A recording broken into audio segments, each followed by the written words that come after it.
Saudara sekalian, tadi kami melakukan pertemuan dengan Gubernur Jawa Barat beserta Kabinda Jawa Barat beserta pejabat-pejabat dari Polri, dari BIN, kemudian dari BNPB, dari Kementerian Agama, dan tentu dari kami sendiri. Nah, kami mendengar laporan dari lapangan dari Bapak Gubernur Jawa Barat, lalu kami diskusikan sebentar, kemudian kami menyepakati beberapa langkah yang akan diambil. Untuk itu laporan dari Jawa Barat dulu supaya didengar kalau sebagai pengantar. Silakan Pak.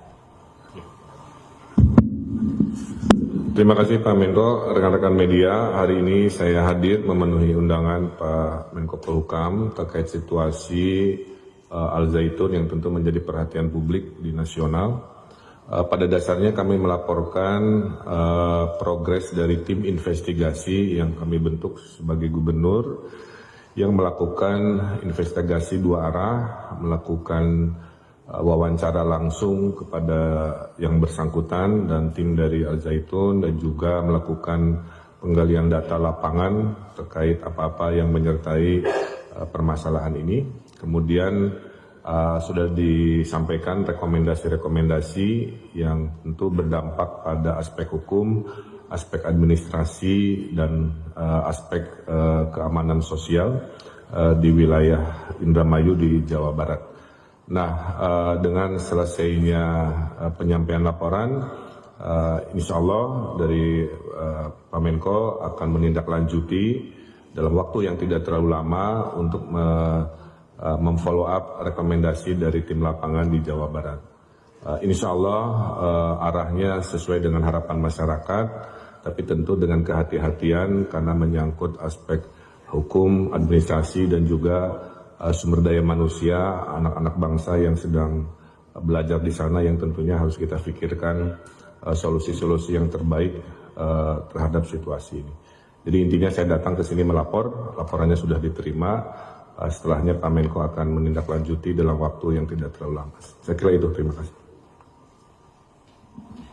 Itulah laporan dari Bapak Ridwan Kamil, Kang Emil, tentang apa yang sudah diinvestigasi, dipelajari dan didalami di lapangan, lalu dilaporkan kepada kami tadi. Akan ada 3 langkah. Pertama, semua laporan baik yang masuk langsung ke Kemenko Polhukam maupun yang disimpulkan oleh timnya Kang Emil di Jawa Barat, ada dugaan kuat telah terjadinya 3 masalah. Pertama, terjadinya tindak pidana. Ya, ada beberapa hal tindak pidana. Laporan masuk ke Menko Polhukam dan kesimpulan-kesimpulan dari berbagai penelitian nanti akan, dan juga ada laporan resmi yang akan disampaikan ke Polri. Nah, Polri akan menangani tindak pidananya. Pasal-pasal apa? Pasal-pasal apa yang nanti akan menjadi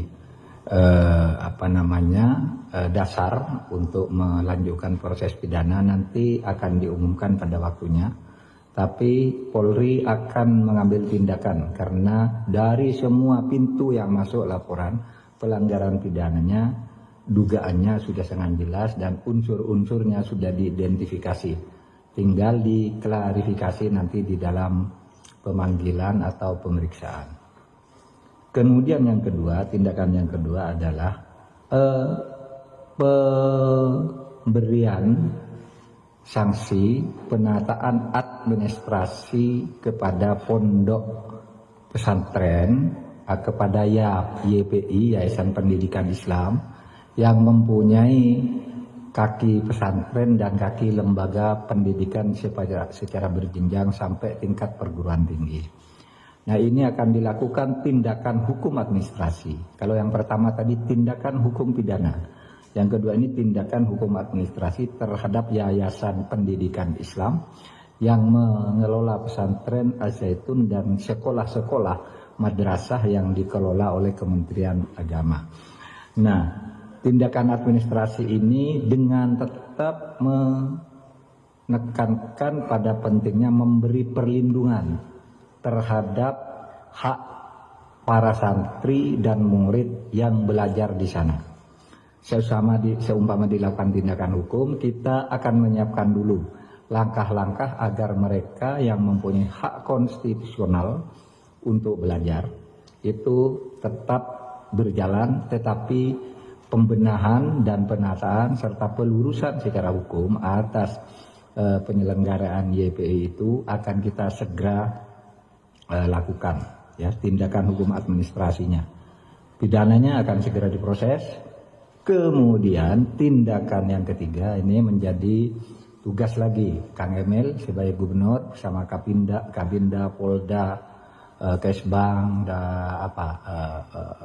TNI dan sebagainya lah di Jawa Barat, yaitu menjaga kondusivitas, ketertiban sosial dan keamanan.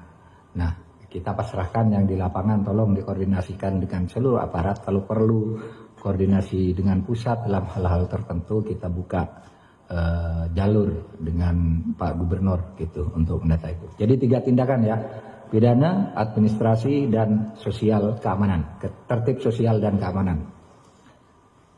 Ada pertanyaan? Izin Pak Menko, nama saya dan Pak Gubernur, nama saya Santi dari DMK. Saya buat pertanyaan Pak Menko terkait dengan tindak pidana yang tadi disebutkan. Apakah tindak pidana itu terkait dengan tindak pidana pemerkosaan, karena sempat ada laporan yang menyatakan itu. Kemudian yang kedua, terkait ancaman keamanan itu, apakah dugaannya memang seperti yang ditemukan investigasinya betul?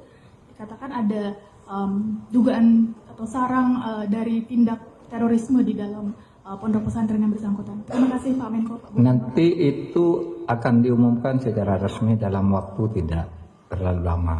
Pasal-pasal apa yang akan dikenakan. Tapi tadi Pak Gubernur sudah memberi isyarat kepada kita, kira-kira kesimpulannya sama dengan apa yang menjadi pandangan publik.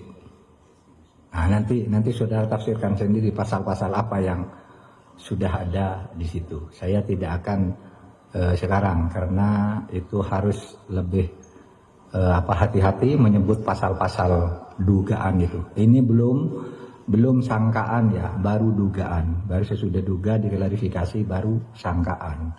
Sesudah sangkaan baru dakwaan. Sesudah dakwaan tuntutan. Sesudah tuntutan vonis kan gitu. Dengan macam-macamnya gitu. Gitu. Jadi ini masih panjang. Jadi saudara jangan salah. Tindak pidana itu kepada perorangan, ya, kepada pribadi. Kemudian tindakan administratifnya akan dilakukan kepada institusi YPI, ya, dengan penekanan menyelamatkan dan melindungi hak-hak belajar para santri dan murid-murid sekolah yang dikelola oleh YPI. Lalu tindakan ketertiban sosial dan keamanan itu di lapangan, Pak Gubernur yang akan mengkoordinir. Jadi kami sudah berbagi tugas nih. Kementerian Agama itu urusan hukum administrasinya dikoordinir oleh Pak Deputi 6. Kemudian masalah hukum itu tadi dari Polri bersama BNPT dan Kejaksaan. Kemudian yang ketertiban masyarakat dan keamanannya ada di Pak Gubernur. Jadi jangan dicampur aduk ya. Kadang-kala dicampur aduk gitu, jadi masyarakat jadi resah, pertanyaannya banyak. Itu aja, ada 3 jenis tindakan. Sekian, terima kasih, cukup. Assalamualaikum warahmatullahi wabarakatuh. Terima kasih banyak. Terima kasih, tenang saya.